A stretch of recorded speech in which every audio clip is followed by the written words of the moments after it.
Whitey, guys, so please see Whitey. Let's be involved. All right, next up, Chris, you didn't leave on me, did you? There he is. All right, guys, the one I've been wanting to introduce since the very beginning. All right, Chris, you better make me look good, man. You gotta make me look good here. Listen, our children, our greatest future investment, our treasure. Who should we trust them more to than our teachers right now? Teachers are the heart and soul of our future. So with that being said, Marion County, Marion Education Association, or MEA, is a group of more than 1,500 local teachers recognized as the legal bargaining agent for all instructional personnel in Marion County. It works to improve professional compensation and protect members' rights through collective bargaining, grievance processing and political action, while acting as strong advocates for professionalism in education. To put it short and distinctly, they fight for teachers' rights. They fight for the people to educate our children correctly. They are committed to strengthening our public education at all levels, protecting our children's health and safety, preparing students for jobs of the future through public education, building and maintaining a quality workforce. It is my pleasure to introduce to you Chris Altobello.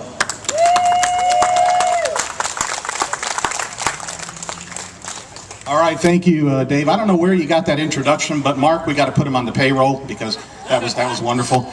I am Chris Altobello, and it's my pleasure to be here, and especially to follow our nurses and our environmental people. I want to first recognize and send welcoming from the over 140,000 members of the Florida Education Association. Almost 2,000 of which are here in Marion County, that are in the trenches doing the work to educate our children. And I want to take a minute just to recognize the president of the Marion Education Association, Mark Avery. Mark, wave, there you go. I'm a little concerned because he's filming me, but that's okay. And I don't know if Donnie Profit is here. He's on his way, but Donnie represents the education support professionals. I know we have Deb Brochet, who is on our executive board, and they are the ones who, they're really the glue that keeps our schools together, are the support professionals, you know that. Now, before we go any further, as any good educator would be, I'm taking a look at everybody out here. And if you're misbehaving or if you're on your cell phones, Mark's going to be coming around and giving you detention, and we're going to send you to the principal's office. So, you know, you got to pay attention now. We're talking about some good stuff here. So if you support our public school children, give me 5. Raise your hand and give me 5. All right. Now, if you support our professional or our public school employees, give me another high 5. All right. So I'm going to be talking about 5 things that we must change to improve public education. And I'm going to start with a quote from Senator Simmons, who's up there in Tallahassee in that big building doing the work that we're all scared of for the next 60 days. And Senator Simmons was quoted as saying, "A crisis is looming in a shortage of teachers." And that's just not in Marion County, and it's just not in Florida. That's across the nation.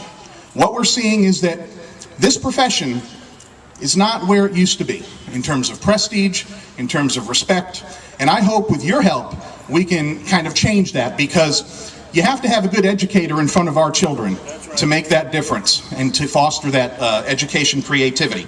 So, you gave me your high 5s. Let me give you 5 things that we can do right now to improve public education.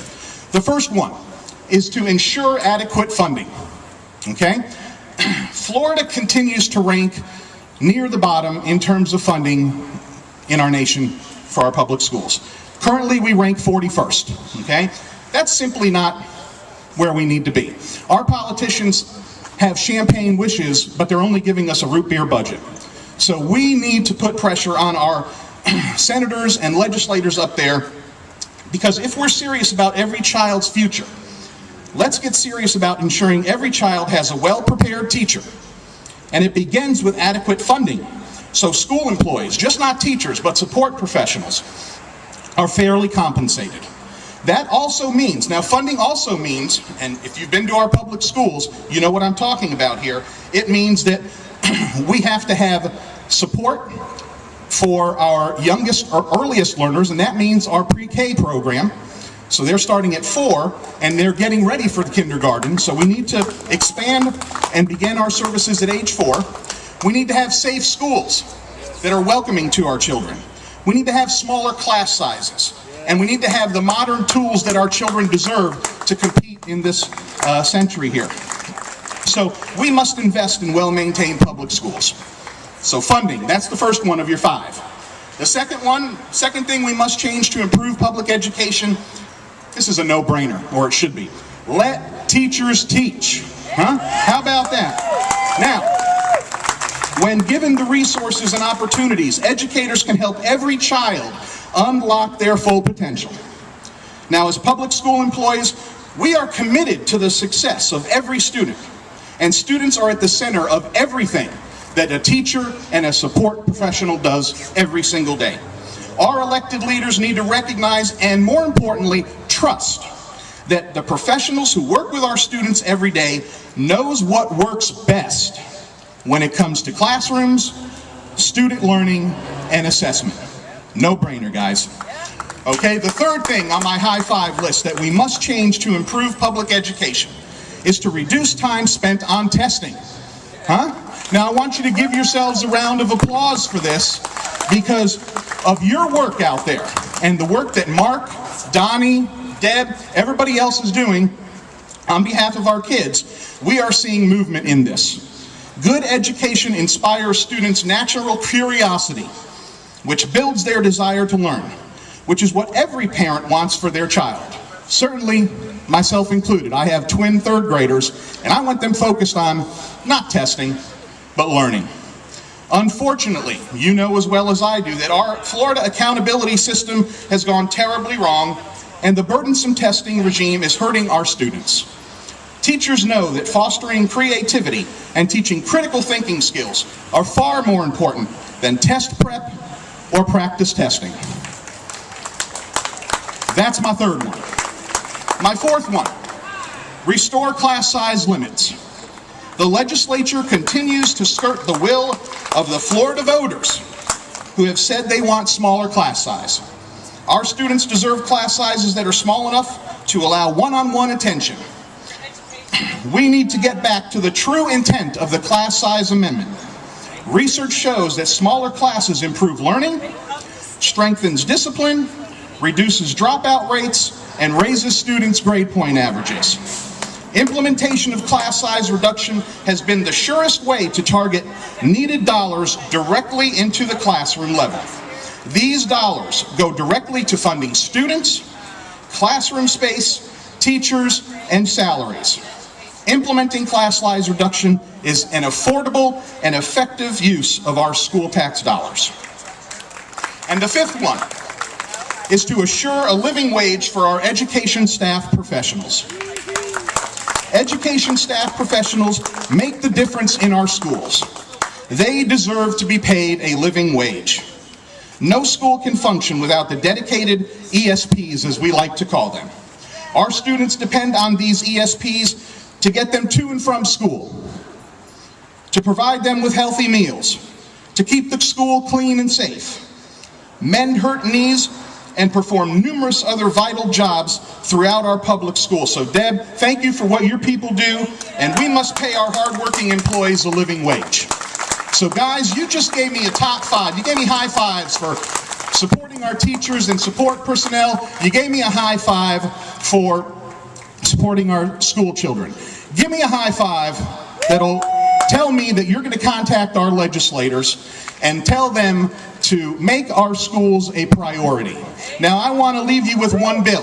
I've heard a few bills that are around here, so I didn't want to, shirk my responsibility.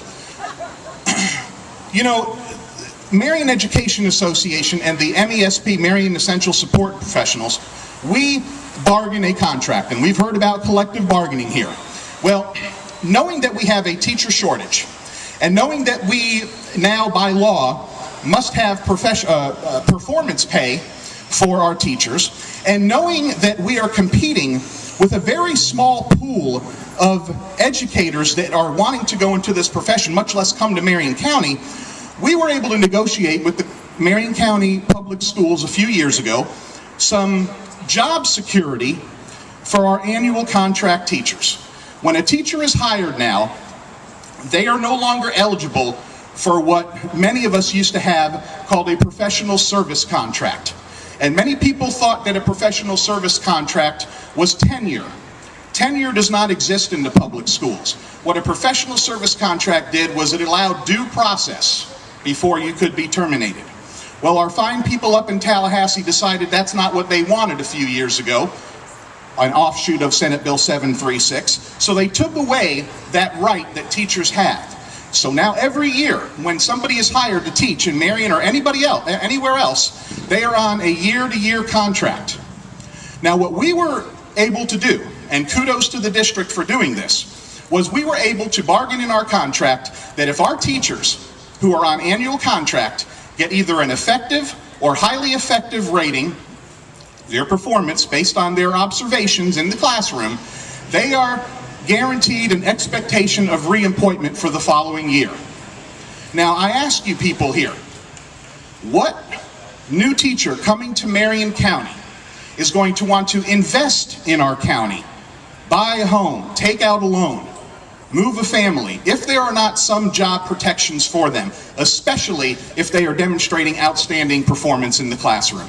That bill right now is HB 373 in the House, sponsored by Representative Grant, and Senate Bill 856, which is from Senator Broxson. And that language that they are proposing will eliminate the ability for us to bargain that in our contracts across the state of Florida. So we're going to be getting some more information out to our members, but keep that in mind. We are in crisis, according to our senator. A crisis is looming in a shortage of teachers. Please contact your legislators and tell them that we would like some local control to remain here in Marion County. I appreciate your attention. Mark, I only saw one person that deserves the detention. I'll get with that person over here in just a minute. So thank you, everybody, and let's awake the state.